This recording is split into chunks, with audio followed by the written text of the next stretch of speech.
Welcome to The Pivot, where we explore the shifts that open new possibilities for how we see, act, and navigate the world. Right now, so much is changing faster than we can make sense of. It's easy to feel unmoored, caught between an unraveling past and a future that's still, taking shape. But there are those who can already see what's emerging, beyond the noise, beyond the confusion. In each episode, I sit down with visionaries, thinkers, practitioners, and pioneers who are not just imagining the future, but actually living it. They're sensing what's next and mapping the way forward. So if you're wondering how to navigate this shifting landscape, how to stay grounded, adapt, and even thrive, you're in the right place. This is not about quick fixes or the 7 steps to be more effective. This is about asking the right questions of yourself, of each other, of life, learning how to make sense of this changing terrain and how to move in it. You don't have to figure it out alone. I've got you covered. This is The Pivot. Welcome. Hi. It's another one of those episodes where it's just you and me. I wanted to share a distinction that I was working with a recent client. And ever since I've had that conversation, it's come up several times. I think it's very relevant right now. And when we met, she came in right from the start in a very tired, almost dejected way.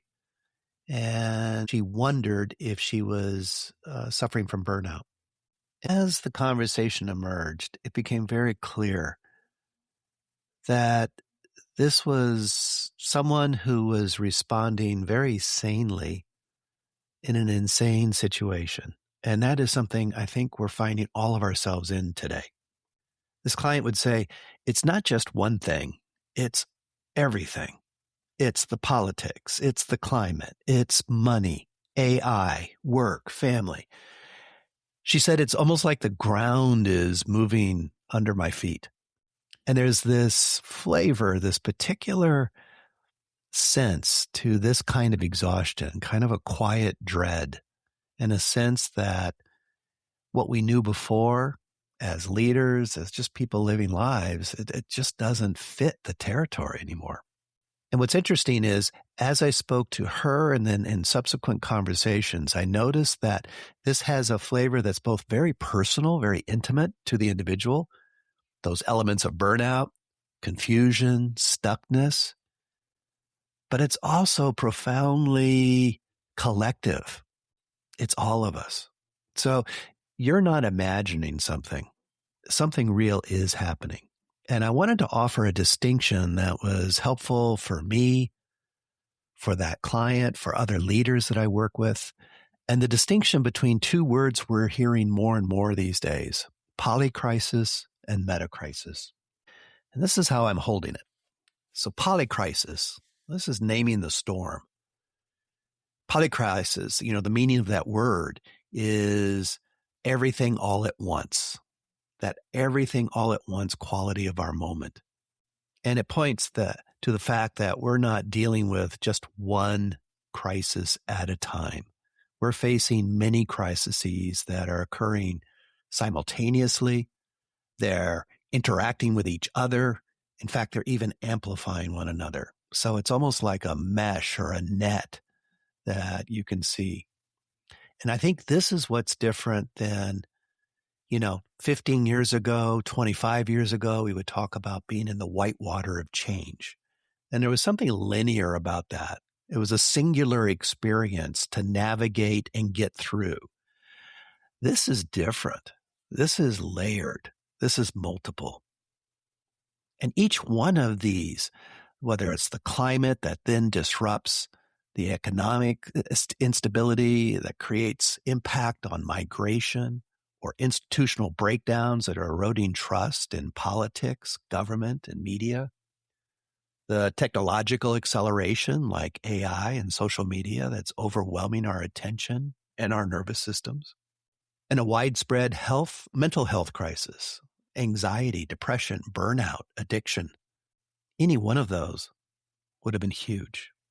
So what makes this a polycrisis is that they stack on one another and they entangle, and the effects of one crisis ripples into the others.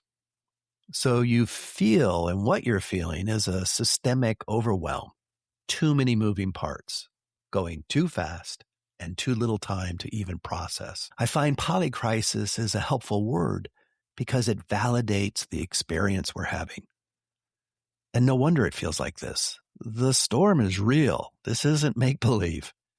But there's a deeper question here. What's generating these crises? And that's what takes me to Metacrisis. I call it the operating system problem. Metacrisis is a term for the crisis of crises, the deeper breakdown of how our civilization sees, values, and even organizes itself, actually. And it's less about the specific events and much more about the operating system underneath. So there's a crisis of sense making. We no longer know who or what to trust or how to build a shared reality. There's a crisis of meaning. Many people feel unmoored, disconnected from purpose or a larger story that makes sense of their lives. There's a crisis of value. We've optimized for speed and for scale, and of course for profit, often at the expense of aliveness, relationship, and the more than human world. And then a crisis of coordination. We have global problems, but our tools for working together are still incredibly fragile. They're fragmented and often at odds, polarized, adversarial. So if the polycrisis is the storm, the metacrisis is the climate that generates the storm, and the next storm after that, and so on, seemingly relentlessly. So if we look at it this way, it gives us actually some space, some agency, because our task isn't just to get through this particular wave of crises. Our task is to intentionally shift the underlying way we make sense, the way we choose, the way we coordinate, both individually and collectively. And I think this collectively is a key piece. So why does this distinction help? Why does it matter? How is it helping my clients? How is it helping me? How might it help you? Well, when we only see the polycrisis, the natural responses are panic, doom scrolling, or numbing and avoidance, dissociation, or a hyperreactivity, like jumping from one problem to another problem, a lurching with no deeper sense of direction or sense of meaning or a through line. And that's totally understandable. That's a normal way to react in that circumstance. But it keeps us trapped at the level of symptoms. So when we see metacrisis, a different set of questions can become available. Like, what is this moment asking of me at the level of who I am becoming, not just what I'm doing? Or how is my inner operating system entangled with the larger operating system that we're all participating in? What kind of attention, presence, and relationships are needed right now?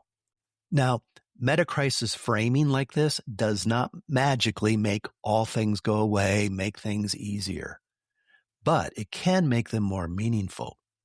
It does return some agency. I think it invites us into a different position or a posture from just trying to surviving the storm, to actually helping shift the climate. So what does this look like in practice? Well, going back to my client, that senior executive that I worked with that came into me exhausted.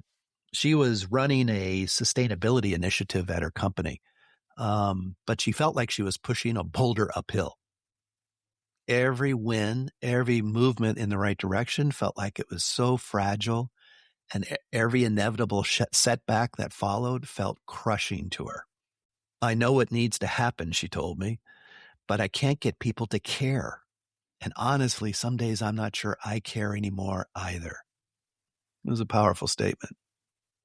So we started by naming what she was up against, not just the organizational resistance, but the deeper operating system that made sustainability feel like an add-on rather than something foundational. And when we worked with her inner operating system, the beliefs driving her approach, that she had to have all the answers, that leadership meant carrying it all alone. When we uncovered those, the nervous system patterns keeping her in a fight or flight, the way she disconnected from what actually gave her energy. Once we started touching into that, and it took time, over 6 months, something shifted. She stopped trying to convince people and started creating containers where different kinds of conversations could happen.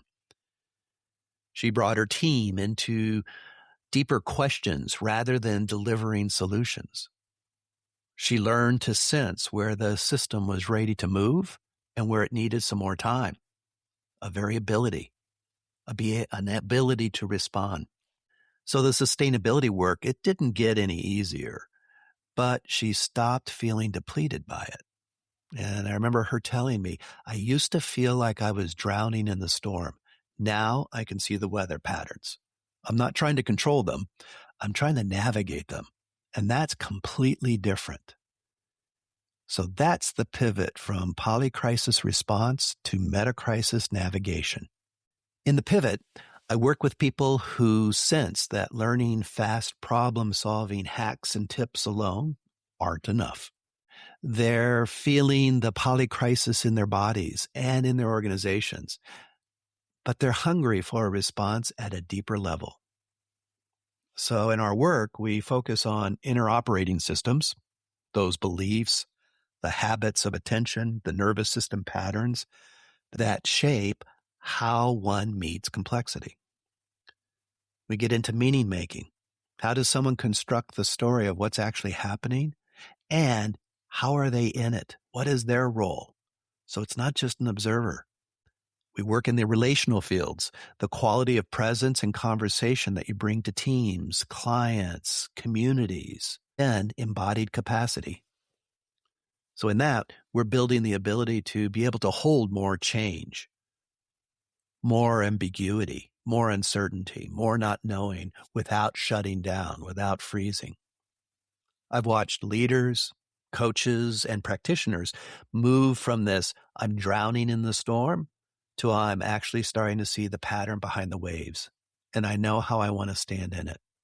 The outer conditions don't suddenly become calm. I want to be really clear about that. But their relationship to the moment changes. They become stronger through challenge rather than depleted by it. So I know this is sounding check. So I know this can sound big or abstract or both. So here are some simple places where you can start. First, do a language check. The next time you feel overwhelmed by, quote, everything, close quote, ask yourself, what are the symptoms I'm reacting to? That's polycrisis. And what might be the deeper pattern behind them? That's metacrisis. So just naming these two levels, you don't even have to use those words. It can be jargon free. But just naming what are the symptoms that I'm reacting to and what might be the deeper patterns. That alone can create a bit more space. Let me give you an example. In my own case, I might say, I'm torn between the work that pays well and the work that feels most alive to me, between established expertise and beginner's mind, between what's marketable and what's true. That's a polycrisis. The metacrisis, the deeper pattern underneath, is I'm navigating the transition between an old story of success that I have, mastery, credentials, proven methods, etc., and an emerging story of not knowing, of relational wisdom, of collaborative sense making, something new. And the tension isn't a problem to solve. It's actually a creative edge. So then I can lean into it instead of being paralyzed by it. So that's language check. Another thing you can do is what I call attention hygiene. So kind of cleaning up what you're focusing on, small practices. Pick one small commitment that reduces reactivity and helps deepen discernment. Examples: a 10-minute daily walk without your phone, simply letting your system register, this is what it's actually like to be here in this moment. This is what it's actually here today. Or if you take notes or keep a journal, a prompt could be, what feels like a storm and what feels like a climate in my life right now? Small, simple movements that can give space. And then the third is more of an experiment in relationships, a relational experiment. Bring this distinction into a conversation with a colleague, a client, a friend. And again, you don't need to use the jargon. You can simply ask, if we were to zoom out one level, what might be the deeper pattern underneath that we're struggling with? That's a powerful question. I've seen leaders do this with their teams. I've seen peers do it with each other. And then you can offer a possibility from your own experience, not as an answer, but as an invitation to look at something differently. That's a powerful reframe. For example, I might share, I've been anxious about AI taking jobs. But when I zoom out, I realize the deeper pattern is uncertainty about my future. Will I be able to get work as I age? Will I be financially okay?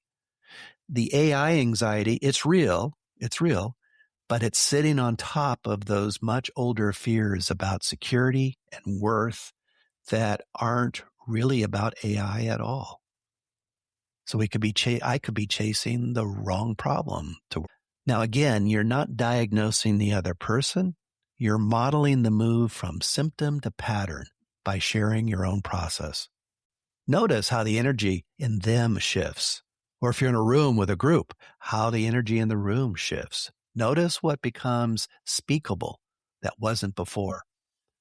Notice how the conversation shifts. These are small moves, but they're how we practice responding at the level of Metacrisis in the middle of Polycrisis. If you resonate with this way of seeing, if you suspect that your real work is not just to cope better, but to pivot your way of being in the world, that's what this work is for. Send me any questions you have. Share what you're discovering about navigating this moment. I do read every response and I do come back to you. So the question is, where do you feel the storm right now in your work, your leadership, your sense of purpose? Let me know. Tell me in a sentence or two. Sometimes naming it is the first step towards navigating it differently. I hope this has been helpful. There'll be more. I'm with you in this weather. Take care. Go well. And if you like this podcast, please subscribe and include a rating. The reviews really make a difference. And if you know of anyone who might benefit from understanding the times we're in and the need for the pivot, please forward it to them. As always, thank you for tuning in to The Pivot, where we meet at the edges. We explore the in-between, and we stay with what's unfolding. Until next time, keep listening, keep feeling, keep exploring, and keep finding your way. This is Dave Schof at The Pivot. Go well.